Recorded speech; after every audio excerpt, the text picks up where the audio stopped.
long friends, and we are so grateful. We got each other through COVID. We spent many hours on virtual socials and virtual groups, and it's just a wonderful group, and we're welcoming and open, and we'd love to have any of y'all come and join us that want to. We're actually meeting tonight at 6 o'clock at the Senior Center.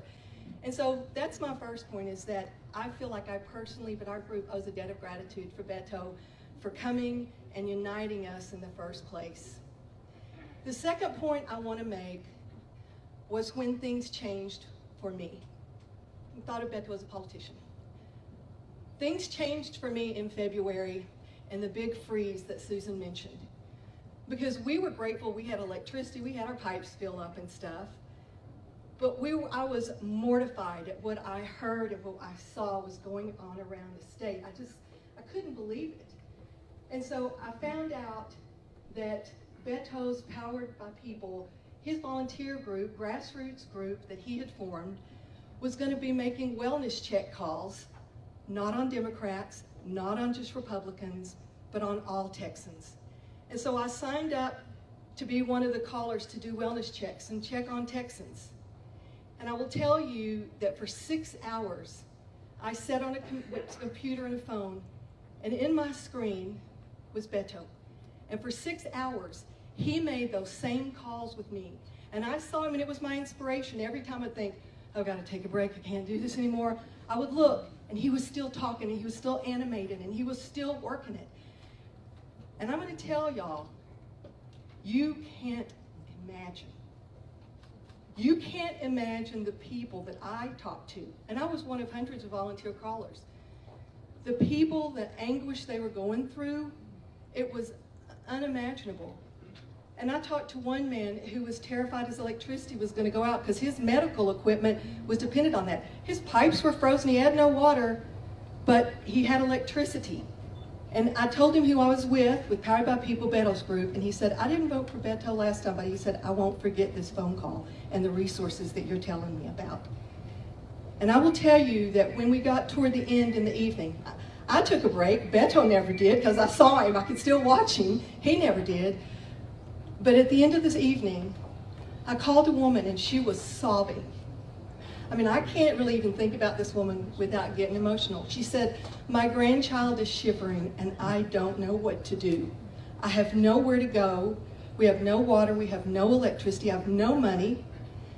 And I went over to the discussion group where we were supposed to list immediate actions that Beto's team needed to get in touch with. And it was number 509. I'll never forget that number, and I'll never forget that terrified lady that thought she was going to freeze to death. And I talked to my husband, Mike, and we agreed.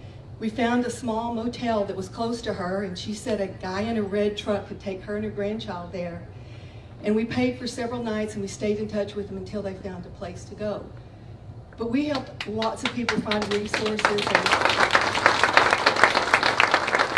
And what I want to say is that for me that day, Beto changed from being a politician to being a true leader who was willing to do the hard work. He wasn't running for office. He wasn't a politician at the time. He was just somebody who cared about the people of this state and wanted to make their lives better and check on them.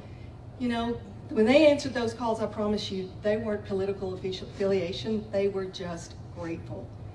And so I promised myself that day that if I ever got a chance to do whatever I could to help Beto get elected, I would do that. And that's why I'm here today, is because that day when it changed for me.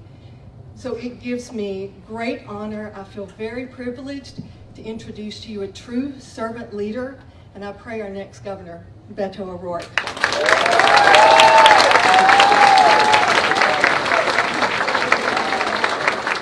Thank you all. Thank you so much for being here with us today. I want to thank Alberto and Dee for inviting us to be here and staying honest and holding me accountable and making sure that we actually showed up. Because of course it's the easiest thing in the world for someone like me, for a politician, to make commitments. It's a little bit tougher to make sure that we follow through, and it sometimes helps when Dee and Alberto are going to make phone call after phone call to make sure that we show up in Snyder. We show up in Snyder and you all showed up as well. And I'm grateful to each and every single one of you. The folks who are for me, the folks who are against me, the people who have yet to make up their mind. The fact that you are here is testament that our democracy can still work. We can come to different conclusions on things that are important to us, but we can do so respectfully and civilly and ultimately decide this at the ballot box. It's one of the things that makes me so proud to be an American and to be a Texan and to be with you right now. I'm holding this baseball because every morning, no matter where I am, if I'm in El Paso, if I'm in Snyder, if I'm in East Texas, I go out for a run. And depending on how healthy and strong I feel, I'll go out for 4 miles or 5 miles or 6 miles, whatever my legs can pump out. This morning I was in Midland, Texas, and as I do wherever I'm staying, I left the hotel and I just started running. And I've got a watch that tells me when I've gotten to 2 or 2.5 miles, and then I know to turn around. Right at the 2-mile mark, I encounter this baseball. And I wondered why God had put this in my path. What does it mean to me? The first thing that I thought about was my kids. I've got a 15-year-old son who's about to start his sophomore year at El Paso High School in 9 days. His younger sister Molly's going to start her freshman year at El Paso High School on the same day, and their younger brother Henry is going to start middle school on August 1st. All 3 of them played baseball. Ulysses played on a travel team, took it seriously. For those of you who've had kids or grandkids in travel team, you know that you found out too late how expensive this was going to be, how much time you were going to spend out at these ballparks, and how many miles you were going to put on your truck supporting your kiddo. Henry, my youngest, didn't like it as much, played a season or 2 and just said, this is not the sport for me.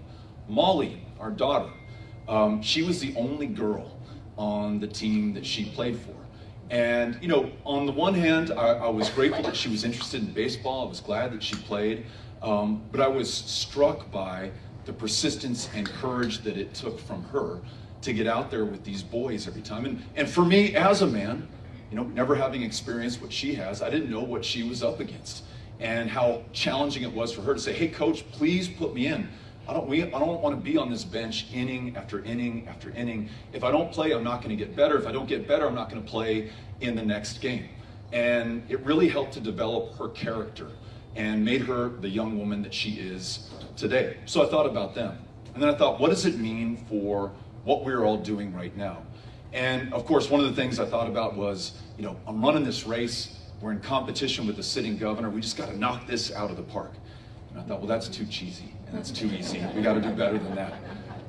Then I was just thinking about what Dee Dee said, and how before we're Democrats, before we're Republicans, before we're independents, we are Texans, we're Americans, we're human beings. We are on the same team. And we all have a vested interest in this state doing better for ourselves, for our families, and for the generations to come. The people who are counting on us right now, who literally don't have the power to vote, whose ballots will not be counted, whose voices will not be heard, but will bear the brunt of the impacts of the decisions that we make today on every issue before us. That's why I'm going to speak just a little bit, and then we're going to turn the microphone over to you. And I saw some folks here who are wearing Make America Great Again hats and have a Trump flag. I want to make sure that you get the microphone, you have a chance to ask a question or share the ideas that are on your mind. There's some folks with Beto t-shirts. You feel free to talk as well. There are some folks who are unaligned right now, who just came out to kick the tires and see what's going on. We want to hear from you too. We are all on the same team. Cynthia, do we have somebody who would want this baseball? This is too much to carry in the truck for the other 254 counties. Here you go. Thank you for saving that person sitting next to you from a baseball in the face. I'm right-handed. You know, to that point, for the folks who have the no to Beto and the come and take it sign, if any of you know them or have their cell phone number, welcome them in. They can come in, they can hold the signs up. They can hold the signs up right here. I'm happy for them to be here. I want them to hear what I have to say, and actually I want to hear what they have to say. Let me tell you what your neighbors have told me today. I was out there on 27th and 26th and K and L and J streets, knocking on doors and listening to the people who answer the doors here in Snyder to find out what's most important to them. One of the first people to answer the door was a veteran. And I said, hey, I just want to make sure that you're registered to vote. I want to make sure that you're planning on voting in November. He said, I am. And I said, I want to know if I can count on your support. He said, well, I don't know if you can. I'm still making up my mind. I said, well, what are the issues that are most important to you? And he said, well, here in rural Texas, I don't know that people know that we exist. I've never had a candidate knock on my door and ask me a question the way that you're asking me a question. So I want to make sure that we are important to you and that you're working on the issues that are affecting my life. My utility bills are way too high right now. My property taxes are going up. I just retired last year. I don't know that I can afford to stay in Snyder, Texas. We're looking for a place further out in the country. Maybe that's what we're going to do going forward. As a veteran who served this country, he wants to know that we are going to do everything in our power to support him and every man and woman who's worn the uniform. We are the 9th largest economy on the planet, the state of Texas is, a $2 trillion gross domestic product, and yet tonight, across this great state, hundreds of veterans will be sleeping under bridges, on the side of roads, and in parks because somehow we have not found the resources or the political will to help them. In this same state, more than 20 veterans a day, every single day across this country, including in Texas, take their own lives.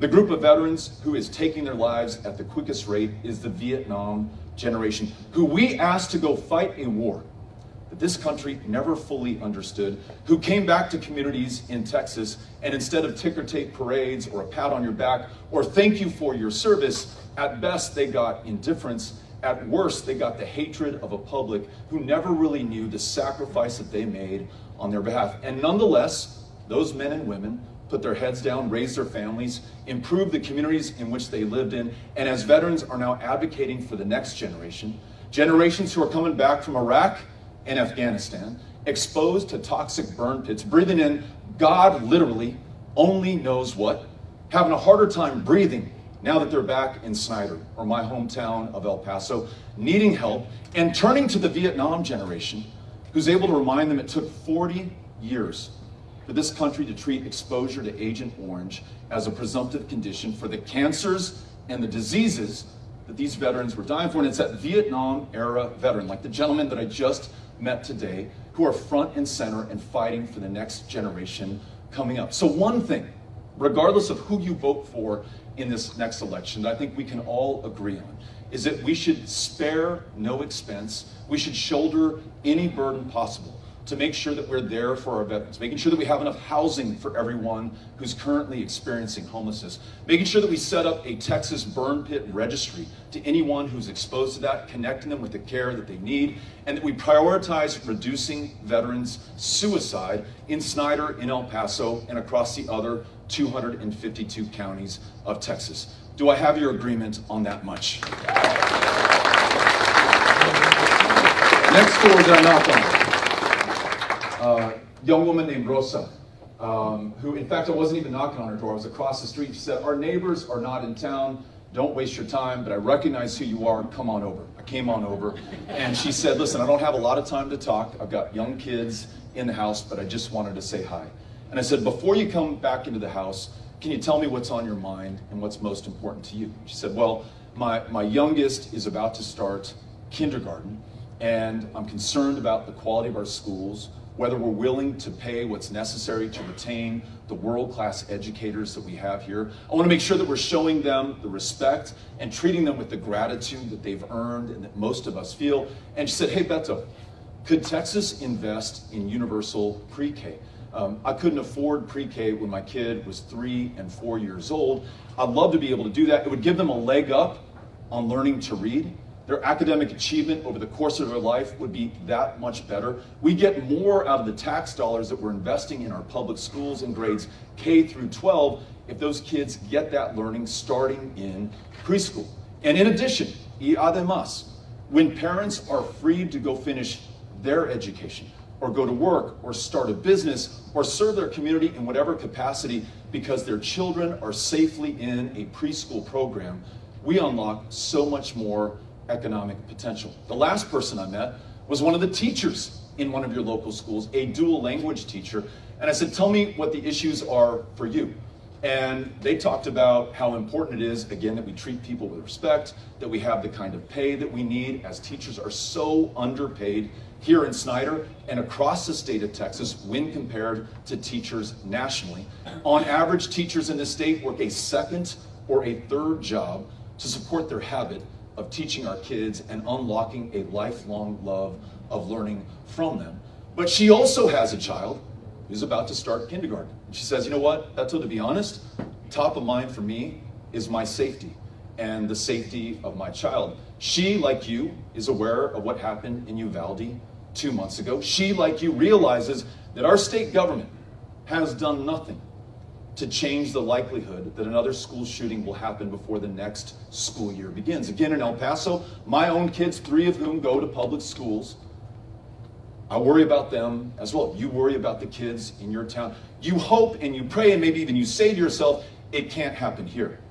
I guarantee you they said that in Uvalde. I guarantee you they said that in the Santa Fe High School District. I guarantee they say that every place in Texas where these shootings take place. In Midland, Odessa in 2019, 8 people killed by a guy who couldn't legally buy a gun from a licensed arms dealer, a gun dealer, but because we don't have universal background checks, could purchase one from a private seller and use that powerful AR-15 whose high impact, high velocity round shreds everything inside of your body when it hits it, use it against people who are completely defenseless against him. Might be funny to you, it isn't to me.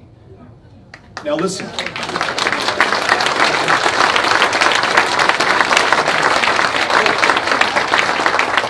As I seek out the common ground in this room, we're not going to agree on everything.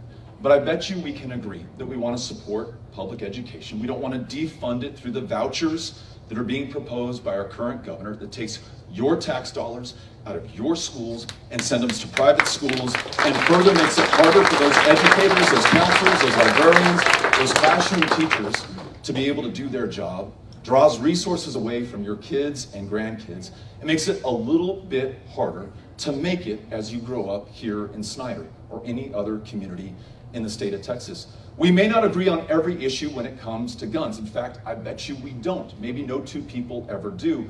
But the big things that most of us agree on, gun owners as well as non-gun owners, Republicans as well as Democrats, a universal background check, a red flag law that says, look, if you're threatening to harm people in that school that you go to, if you're threatening to carry your gun into your workplace and hurt people there, if you're threatening to shoot your wife or your husband or yourself, we want to make sure that there is a way to intervene before it is too late. I tell you what, I've met almost every single one of those parents in Uvalde. I met one of those school teachers who survived being shot by an AR-15. They all, to a person, wish that we had laws like these on the books. Look, we're Texans. Most of us, myself included, grew up with firearms in the household. We also grew up with our parents or our grandparents, or my great uncle, in my case, Raymond, who was a El Paso County Sheriff's Deputy and won the Marksman's Award from that department, teaching me not only how to shoot, but the responsibility that comes with owning that firearm. That's probably everyone here in this room. Let's just make sure that that is everyone in this state going forward, where we proudly defend the Second Amendment while doing a better job of protecting the lives of the people in our community. I think we can agree on that much as well. Young man, as we were knocking doors, rolled up on his bicycle and introduced himself to me, shared with me some of the concerns he had. And I said, well, listen, I hear your concerns. How do we flip this around? How do we do better for you and for Snyder? And he said his number one issue is jobs. And I won't use the 4-letter word that he used to describe his job search here in Snyder thus far, but he said it's hard to be in this town and to find an opportunity to stay here. And he wants to stay here. And I know many of you have kids and grandkids who maybe are in Dallas right now, maybe they're in Houston, they're in Austin, they're somewhere else. They want to return here, but they want to make sure there's a job opportunity for them. I feel the same anxiety in El Paso with my 3 kids. I don't want them to leave and never come back home. We've invested in them in El Paso. We want them to do well there. We want them to raise their kids near us, right? So what can we do? I looked at the way that this community is treated and other rural communities are treated by our state government. And this happens now that Republicans are in charge. You know what? It used to happen when Democrats were in charge. The centers of power, and I speak from experience in El Paso, are hundreds of miles away from us. We might as well not even be on the map as far as they're concerned. The lack of investment that we see in our communities for infrastructure, the lack of investment we see in public education and higher education opportunities, the fact that we used to have a rural scholars program which said, listen, if you want to go to medical school and come back and serve this community as a doctor, we will pay full freight as long as you come back to Snyder and spend 6 years practicing medicine in this community. For the price of a medical school education, you get a full-time doctor, one of your own. That program has since been canceled. When you look at the student body in our medical schools across this state, made up of kids from the big cities and the suburbs, very rare to find somebody from a rural county. When you look at the Universal Service Fund, which subsidizes your rural internet and telephone bills, it is the logical next step from LBJ and FDR's Rural Electrification Administration Program. Wiring these towns for electricity in the 1930s made them competitive, ensured that first graders in Snyder could read by electric light just like the first graders in New York, Tokyo, London, or anywhere else around the world. The internet is the same thing right now in rural Texas. 50% of rural Texans cannot reliably get online. Try finishing your education, or finding a job, or starting a business, or getting what you grow and raise to market if you can't get online. Try finding a date if you can't use the internet right now. Investing in this kind of infrastructure makes us more competitive for talent, makes us more competitive for capital, makes us more competitive for investment, all of which are the necessary conditions to make us more competitive for jobs. Last thing that I want to say, and then we're going to turn this microphone over to you. Hard to go to work, hard to finish your education, hard to teach that class if you're not healthy enough and well enough to do so. Texas is the least insured state in the United States of America. Now, what does that mean, least insured? That's just a statistic, right?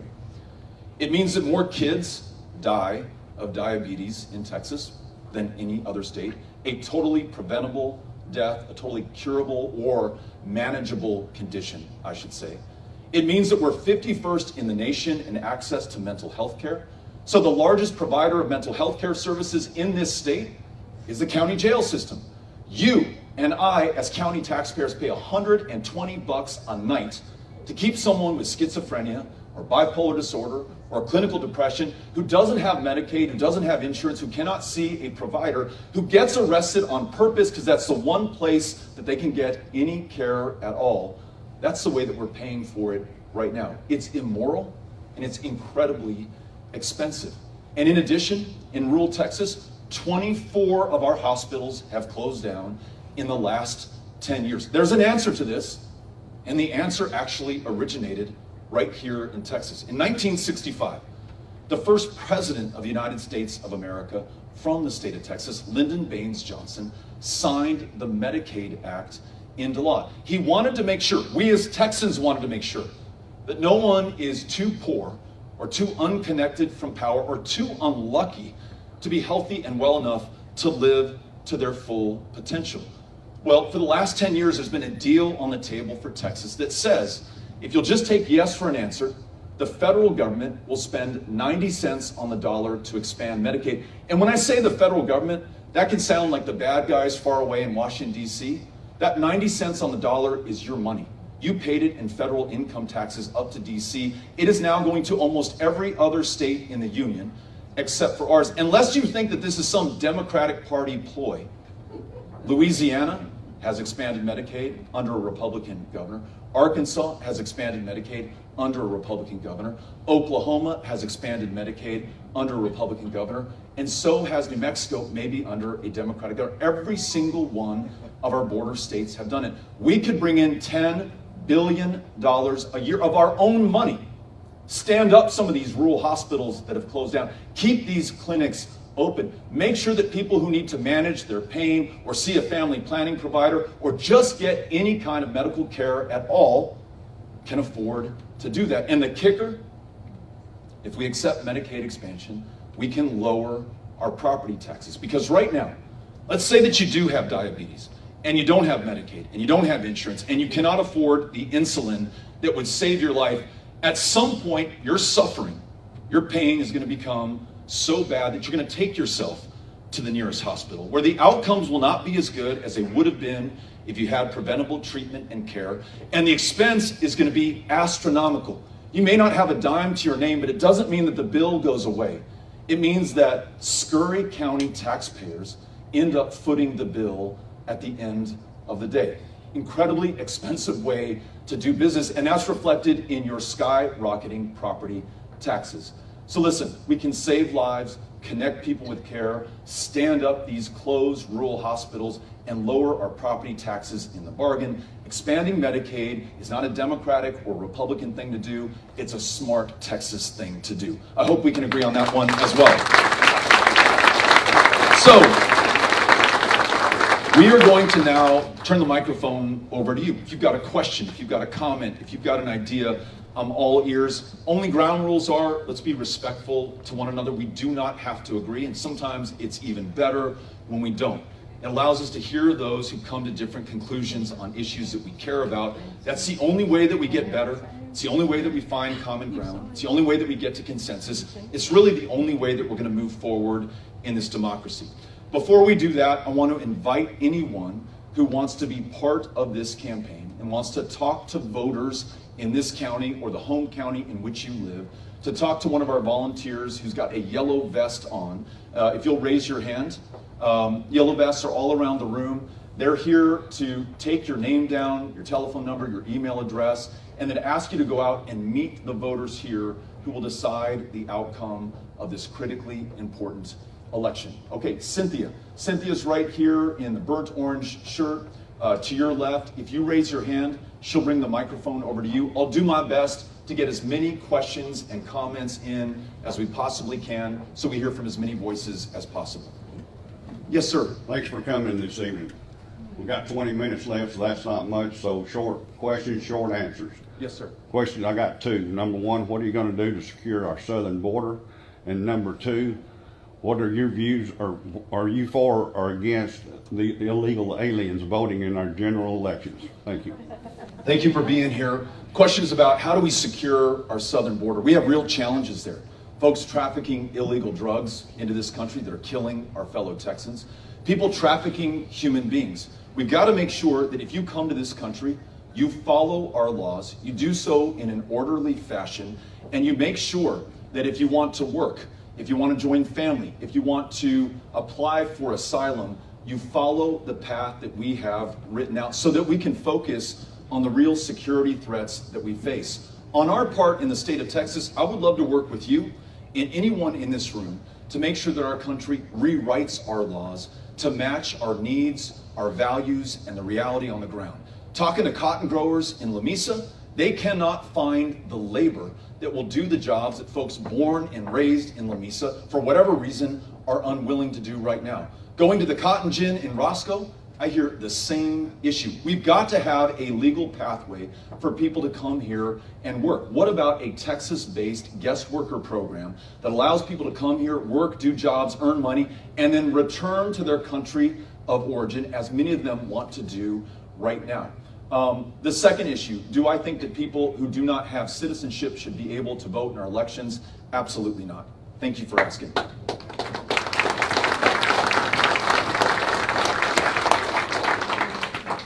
Hi, it's a pleasure to speak to you today. My name is Laura Boyd, and I represent the Scurry County Museum. And my question for you is, it is really hard to get funding in rural areas for our arts and cultural organizations. How would you and would you support an increase in funding for rural areas such as Snyder? Absolutely. Let me tell you a story that I heard in Midland a couple years back. There was an arts teacher there who teaches in the Midland School District, who also has a state grant that was targeted to be cut that allows her to go to rural communities where they cannot afford to have an arts teacher on staff. And so she goes from county to county, school district to school district, to make sure that those kids have the same opportunities as the kids going to school in Midland. But that program was going away. Not only do I want to fully fund that, I'd love to have permanent arts teachers in every single one of these communities. I would argue that's a pretty important part of your education. Reading, writing, arithmetic, all important and foundational, but the arts open up windows to worlds that we may never have imagined otherwise. By that same token, investing in our museums, in great libraries like this one, it's not just a good thing to do. It doesn't just improve our quality of life. I would argue it improves our economic competitiveness when we're trying to make sure that we have kids and young people who can compete against talent anywhere else on the planet. So you've got my commitment on that. Looking forward to partnering with you. And I know that we have an open invitation to do a tour, and I want to make sure that we take you up on that too. Thank you for being here. Appreciate it. Hey Beto, I'm Brad, and welcome. Thank you so much for coming. Born and raised here, and I'm a Democrat because of the Sunday school lessons I was taught at First Baptist Church, just a little bit ways from here. Do you have a strategy for talking to communities of faith all over Texas and reminding them, or maybe even informing them, that some of us are liberal Democrats because of the Bible, because of Jesus? Even our stances being pro-choice and pro-LGBTQ, pro-immigrant, that comes from deep within our faith. But it seems like there's a louder voice somewhere else. And I'm wondering if maybe you could be a voice that lifts liberal Christianity up a little bit more, so that this isn't a holy war we're in, but just a family discussion between, the family of God. Thank you so much for being here, for asking this really thoughtful question. I'm with you. I don't think any party, any person, any Texan should concede anything that is fundamental to who we are and to our success. Sometimes people say, well, this flag or that flag has been appropriated by this or that side. Some people say that the religion that you are a part of and I'm a part of has been appropriated by one side against the other. That's crazy. If America is about anything, it's about all of us. E pluribus unum, out of many, one. That's the genius of this country, right? Who else on the planet has been able to pull off what we're doing? I came from Ireland. Your family may have come from another part of Europe. We have folks who were brought here involuntarily from Africa, folks who were indigenous to this land before any European settlers arrived, and yet, más o menos, more or less, we're able to make this work through this beautiful democracy. And that's the same lesson that I take from my faith tradition as a Catholic, that God is all about ultimately love and how we treat one another. At the town hall meeting that we had last night, somebody stepped up and they said, hey Beto, I just want to remind you of this golden rule, that we should treat one another as we would wish to be treated right now. I'm doing my best to do that, never perfectly. Probably all of us struggle with that in our lives. But when I talk about Medicaid, that sounds like this, official bureaucratic government program. It's making sure that that person who may have lost their job, maybe through no fault of their own, is able to see a doctor and continue their medication so that they can literally live. That's kindness, and that is completely in keeping with the tradition that I was raised in as well. But it also means having some humility. And that's why I'm always so happy to hear from people who disagree with me, who may see the world a little bit differently, come to a different conclusion on something that I deeply care about. They're every bit as human, every bit as important, every bit as Texan, every bit as American as I am as well. And that's something that I take from my teaching and understanding of the life of Christ. Things that we wish to emulate, the better people that we want to be, and we tell our kids that they should aspire to be as well. Well, they're looking at us right now and counting on us for the things that we do or fail to do at this defining moment of truth. And so yes, let's find a way to come together again. And it does not mean that everybody has to vote for the same person. It does not mean that everybody has to agree. It just means that we have to decide that we are going to move forward and we're going to do it together. And no one is any less of a human being based on any difference between us. There are too many people in power right now whose only goal seems to be to make us afraid of each other because of where you're from or how you love or the party that you voted for or the cable channel that you tune into. People who want us to be scared or to hate, that's not who we are. We are big, big people. destined to do big and great things. And the only way that happens is when we come together and respect one another. And so that's what I take out of the tradition that you and I share in, and I think many others here share in as well. But I'd love to stay in touch with you and find out how we continue to connect going forward. Thanks for being here. Appreciate it. In the back of the room. Yes, Ms. Connell. Good morning, sir. Around our parts, we see you on TV, and most of the time, it's very standing out to us that you're going to come and take our guns. The gun is legally registered. Are you going to do that? And my second question, if you're a Christian, do you believe in abortion? Amen. Thank you for being here. Thanks for asking these two really important questions. What I want to do is to make sure that fewer of our fellow Texans, fewer of our kids, are shot by these guns. The proposals that I made earlier, a universal background check, a red flag law, and I'd add to that a safe storage law, meaning that if you've got kids in the house and you have firearms, keep them locked up. How many times have you read the story where the 3 or 4 or 5-year-old gets their hand on their mom's gun, accidentally shoots themselves or their younger brother? Or as we saw in Santa Fe High School, not too far from Houston, Texas, a 17-year-old picked up his parents' unsecured guns, took them into that high school, and killed his fellow classmates.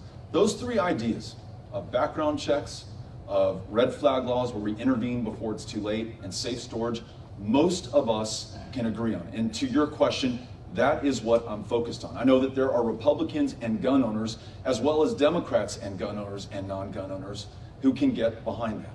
On your second issue about abortion, I do think that women in this state should be able to make their own decisions about their own bodies, their own health care, and their own future.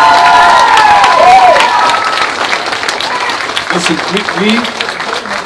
we are a state that cherishes our independence, that cherishes our freedom, and that cherishes our constitutional rights. That right to privacy, to make your own personal decisions without interference from your government, has been the law of the land for half a century. And you know who won that? It was Texas women. Jane Roe, a Roe versus Wade, was a Texan. Her attorneys were Linda Coffey of Dallas, and from Abilene, Texas, Sarah Weddington, in the early 1970s, argues that case in front of an all-male Supreme Court and wins that decision at the end of the day. So I say this to all the women in the room right now. It looks like very dark days in a state that has one of the highest maternal mortality rates in the developed world, because as you shut down reproductive health care clinics, you're also shutting down the opportunity to get a cervical cancer screening, to see a family planning provider, to see a doctor of any kind in the least insured state in America. For Black women, it's 3 times as deadly, this maternal mortality rate. We lead the country in teen pregnancy. We lead the country in repeat teen pregnancy. Watch that get worse as they follow up this decision by trying to ban contraception in the state of Texas going forward. So, as tough as this looks right now, let me tell you this. I am going to fight for you. And I'm going to make sure that we call upon the strength of Texas women to overcome this. But if we're going to do it, we must win this election. Winning political power is fundamental to our ability to overcome this attack on women. Thank you for asking the questions. Appreciate it. Right in front. Thank you, Ms. Conlon. I believe that we're going to need an integrated approach for all energy sources without demonizing one or the other. But things have to make sense. And I recently came across one of the wind turbine projects that was put in 2007 here in Scurry County. It crosses over into Fisher County also. They're going to be retooling the project, but they can't increase the capacity because the regulatory agency, or I assume ERCOT, won't approve added megawatts. So they're going to be reusing the pads, the turbines, but instead of doubling the capacity, because the regulatory agency won't allow it, they're just going to go on with the same amount, which it seems like that would be one of the most economical ways, is retooling, or what they call repowering, older projects as they come to be offline to double capacity. You know, maybe ERCOT thinks they have too many megawatts already. They don't need any more, right? In the state that is the energy capital of the world that couldn't keep the power on last February, where hundreds of our fellow Texans literally died of hypothermia, of carbon monoxide poisoning as they tried to stay warm in their garages. People who burned up because they lit fires in their homes and apartments trying to stay warm. We literally could not keep the lights on, the heat running, the water flowing because our pipes froze. We need more generating capacity. We need more energy sources. We need more gas. That's true. And we need more oil at this moment at a time where Russia has invaded Ukraine. We're cutting off 10% of our resources from Russia, which is a good thing. And Europe needs a partner right now, or they're going to have to go back to Russia. I would love for that oil and gas resource to come right here from the state of Texas, as well as the jobs that come with it. But I also want to make sure that we're leading the next generation of energy. And that's wind, and that's solar, that's geothermal, that is hydrogen. Not only are those among the best paying jobs that will be created over the next 50 years, and we want them right here in Texas, it allows us to contribute our part to confronting the challenge of climate change before it is too late. I started this conversation talking about those generations yet to come who are counting on us right now. They see the problems that we have, the world literally on fire right now, record droughts in this state, and they want to know what we did about it. So creating these high-paying jobs, making sure that we have more megawatts on the grid so that we never have to worry about the lights coming on, these are the right things to do. And in addition, what if by making these investments, we could lower your utility bills as a result? In this community, as in every community in Texas, the ratepayer on average is paying $45 more per month, every single month, on your utility bills after that grid failure last February. I want to make sure that we return that money to you that was stolen from you by the energy traders, the pipeline CEOs, the folks who took $11 billion of our wealth over 5 days last February. Return that to the ratepayer, invest in these technologies, and watch our communities flourish. When we were in Roscoe, we went to Roscoe High School, home of the Plow Boys and the Plow Girls. We were amazed to see that almost every child in that senior high school classroom was going to graduate not just with a high school diploma, but with an associate's degree, 2 years of college under their belt, and some of them would graduate with a remote FAA pilot's license because they have so many wind turbines in Roscoe, they need people to fly the drones to do the remote inspections. Those wind turbines have deepened the property tax base in that community, allowing the district to invest in their young people. This is a virtuous cycle that we want turning here in the state of Texas. Thank you for asking the question. Appreciate it. Okay, I have time for a few more. Yeah, I want to add on to the gentleman behind me here to talk about the border. Last month, the governor took $250 million out of the 2023 budget from the TDCJ to start building some additional wall. If you'll remember, the wall costs anywhere from $20 million to $46 million, depending where it's going, per mile. $250 million will take you about 10 miles. But he said that was only a temporary deal just to get started. We'll find some money other place to finish it. I don't like that idea. What do you think? I live on the border. My wife Amy and I are raising our 3 kids in El Paso. If anyone is concerned about the security of the U.S.-Mexico border, it's those of us who live there. And I'll tell you, you're absolutely right. A wall is not going to do it. Involuntarily activating 10,000 members of the Guard, including members of this community who had 7 days to say see you later to their kids, to their families, to their job, to their community for a 1-year deployment along the border. 4 of those members of the Guard have taken their lives since this operation started. 4 more have died in accidental deaths. 8 deaths, and for what? What are we doing? The guy in the highest position of power and public trust has been there now for more than 7 years. If scaring people about immigrants or Mexicans or folks coming over to rape us and get us and kill us and do horrible things to us worked, then why are we in the situation that we're in right now? We need solutions going forward. There has got to be a legal, first and foremost, orderly and safe way for people to come here who want to contribute to our success. If you come to do us harm, We do not want you, and we're returning you to the country from which you came. But this is a state that, by and large, was built by those who have come from other countries, who wanted to do better for themselves, but also to do better for all of us. So we don't need any more stunts. We don't need walls. We don't need an involuntary activation of the National Guard.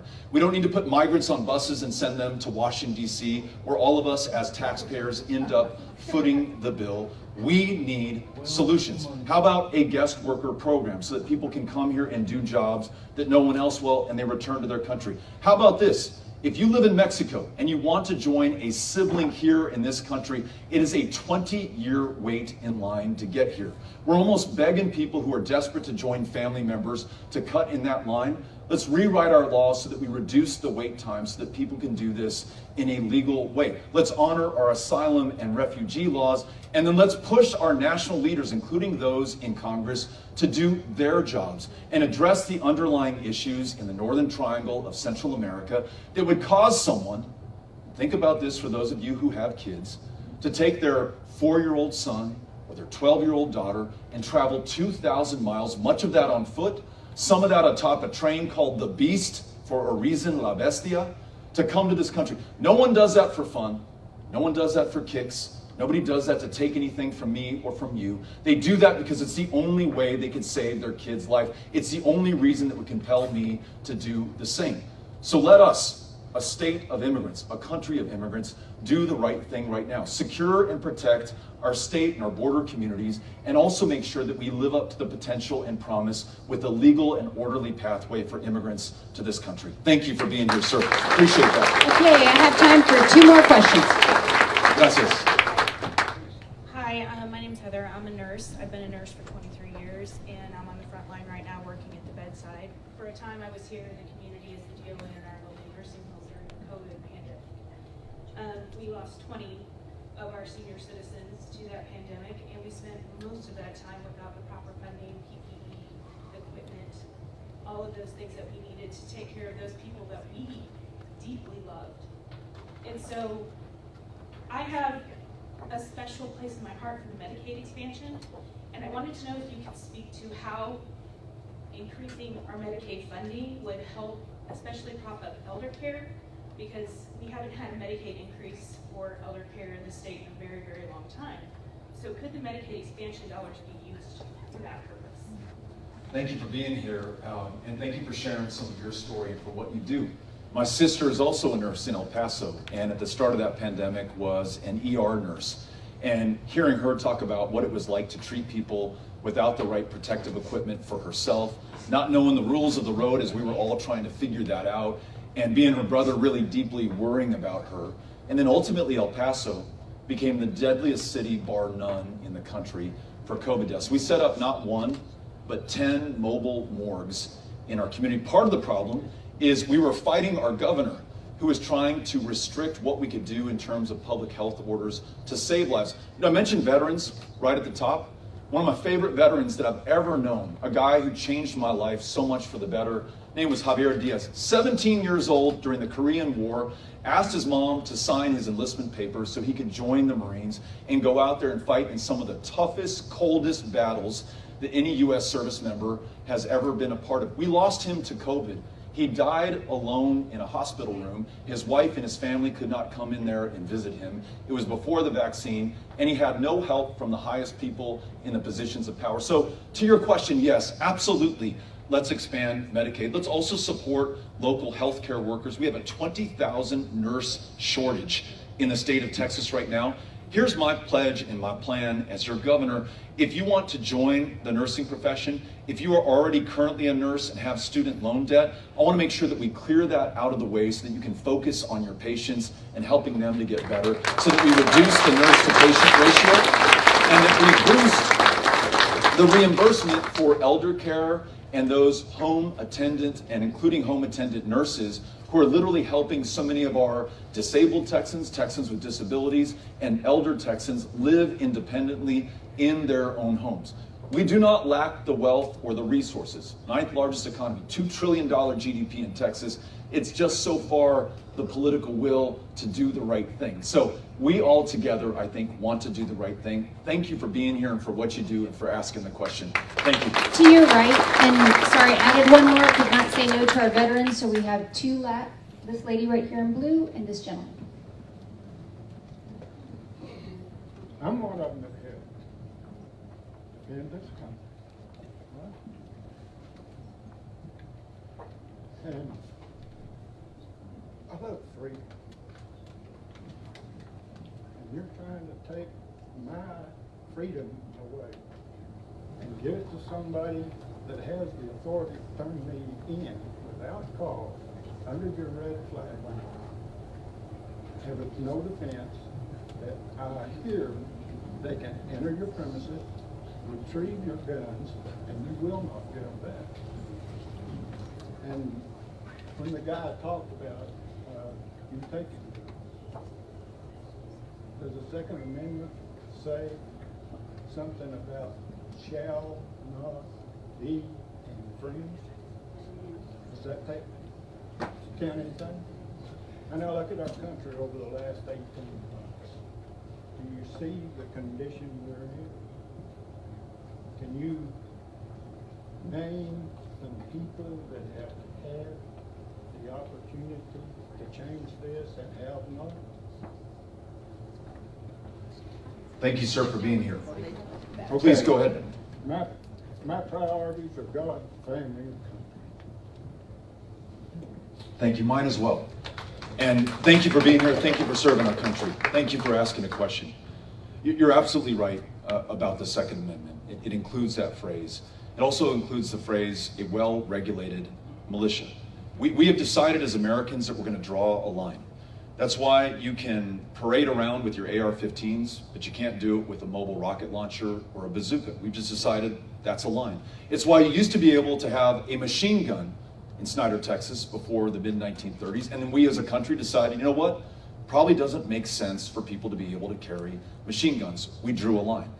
It's why so many members of law enforcement that I have talked to have said, hey, I don't want to be up against an AR-15 or an AK-47. I don't like this idea of permitless carry where just about anyone can carry a firearm in public without a background check, without any vetting, without any training whatsoever.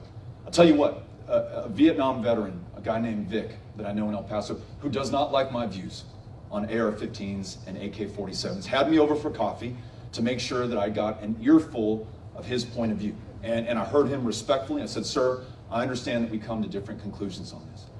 And then he said, but you know what scares me more than that is permitless carry. And he said, I'll tell you why, Beto. I am a firearms instructor in our previous license to carry program that we had here that I fully supported. And frankly, I think it was the pride of America in terms of responsible gun ownership. You had to have some training before you carried that firearm in public. And he said, I had people who purchased a firearm. I came in and provided that training. They didn't know what end of it the bullet came out of. I wanted to make sure they had that training before they were on the streets. Now none of them do. Nor do the 38,000 of our fellow Texans who were denied a license to carry over the last 5 years by members of law enforcement. We said, listen, this guy or this gal is too much a danger to themselves or to their spouse or to their classmates. They should not be carrying a weapon in public. 38,000 times that was denied. Now with permitless carry, all 38,000 of those people are armed and loaded if they want to be, and we're none the wiser or the safer for it, as are tens of thousands of people who knew better than to ever apply for a license to carry because they never would have passed the background check. That's not in keeping with our responsible tradition of the Second Amendment, of gun ownership and gun use in the state of Texas. It's why so many police chiefs and sheriffs, so many deputies and officers beg the governor not to sign this. More cops have been gunned down in Texas than in any other state. And since permitless carry was signed into law, we've seen a spike in gun violence for everybody else. This doesn't have to be our future, our fortune, or our fate. We're Texans. We can defend the Second Amendment while protecting the lives of the people in our lives. Thank you for being here, and thank you for the question. Appreciate it. This is our last question right here. You didn't answer answer my question about how this whole country, not just the state of Texas, our entire country, with inflation and the whole future, who has the power to do this? To put us in the situation we're in now. The question is, the additional question is, I think you're asking about, you want me to say something about President Biden? I guess just, yeah. President Biden and the United States Congress, the people in Washington, D.C., and what they're responsible for, and what they're doing, and how I feel about it. First and foremost, in a government of, by, and for the people. That's what we are, as long as we are a democracy. And though we're challenged right now, I'd say we still are a democracy. This one is on all of us. We decide who represents us in Congress, in the United States Senate, and in the White House. And those current leaders are making gains on some issues, huge investment in infrastructure done along a bipartisan basis, and investment in children that will radically reduce childhood poverty in the state of Texas, and investment in things that I talked about earlier, like broadband internet in rural communities and in our water systems. Texas has more failed water systems where it's dangerous to drink the water than does any other state. Those are good things. On the negative side, when it comes to Congress and the president, I'm deeply disappointed that they've done nothing to protect our democracy and make sure that everyone can participate in free and fair elections. We're the most voter-challenged state in the nation. It's harder to cast a ballot or register to vote here in the state of Texas than it is in any other place. I'm deeply disappointed that immigration has not been made a priority. We haven't rewritten our laws yet. The last time we did that was when Ronald Reagan was the president of the United States. We failed under this administration. We failed under the Trump administration, the Obama administration, the Bush administration, going all the way back to the mid-1980s. I'd like to see more done there. And yes, inflation is on all of our minds right now. In fact, many of the doors that I knocked on, the price that people are paying right now. That first person I talked to, that veteran who said he does not know if he can afford to stay in Snyder going forward, that's on our minds as well. But let's think about how we control that. In the 7 years that Greg Abbott has been the governor of this state, your property taxes have gone up $20 billion. That's a 40% increase. You have some of the fastest growing electricity rates anywhere on the planet. And when he shut down the US-Mexico border for more than a week, everything that we import started to cost more and more and more. Wall Street Journal talked about Greg Abbott's $5 avocados because 2/3 of the groceries we consume come from Mexico, and they were all rotting on those international bridges. The number one driver of inflation in the state of Texas right now is Greg Abbott. So this one's on us. This next election, a little more than 3 months away, is our chance to determine our future and the future for our kids on anything that we care about, including the state of the country, especially here in the state of Texas. Thank you. Thank you for being here. First, my daughter couldn't be here, named Sadie. She told me to tell you hi. Thank you. Tell her I said hi. Okay. I'm a nurse at a clinic, and I think expansion of the Medicaid would be awesome. Really would help us here locally. But our problem is when you refer out, because a lot of our patients that might have the Obamacare insurance, we can't find doctors to see them. And would expansion on the Medicaid, is the reimbursements for the doctors going to be good? Are they going to take it? Because sometimes if you have insurance, it's only worth the paper you printed on, and that's not really going to help the people of Texas. I'm so glad you asked this. The short answer to your question is no. Expanding Medicaid is going to be insufficient to the challenge that you just described. Like your community in El Paso, a medical provider can provide the same service as a medical provider in Houston and will be reimbursed at a lower rate, as though it's somehow less valuable in El Paso than it is in Houston or Dallas or Austin or San Antonio or somewhere else. Same thing in Snyder, same thing throughout much of rural Texas. The further we are away from Austin, it seems, the less likely we are to get the resources that we need. So in addition to expanding Medicaid, We've got to reform that program, as well as how we handle Medicare and even how we do other reimbursements for medical care in the state of Texas in underserved and especially rural communities. It's the only way we're going to attract and retain the nurses, the PAs, the physicians, and the other providers that we need right now. I don't blame people who say, you know what, I've got this medical degree, or I took on a ton of debt to become a nurse, and I can't pay it back or afford to do that by taking Medicaid or Medicare here in Snyder. I'm gonna move somewhere else, or I'm only gonna take private payers. We've got to make sure that if you have that Medicaid, if we go through the trouble of expanding it, if we spend as a nation $10 billion more in Texas every single year, that folks can use it, and it's worth more than the paper that it is printed on. That's going to require us investing more in these programs as well. It's not enough just to do Medicaid. We also got to reform these programs and then invest more in what we're doing in mental health care,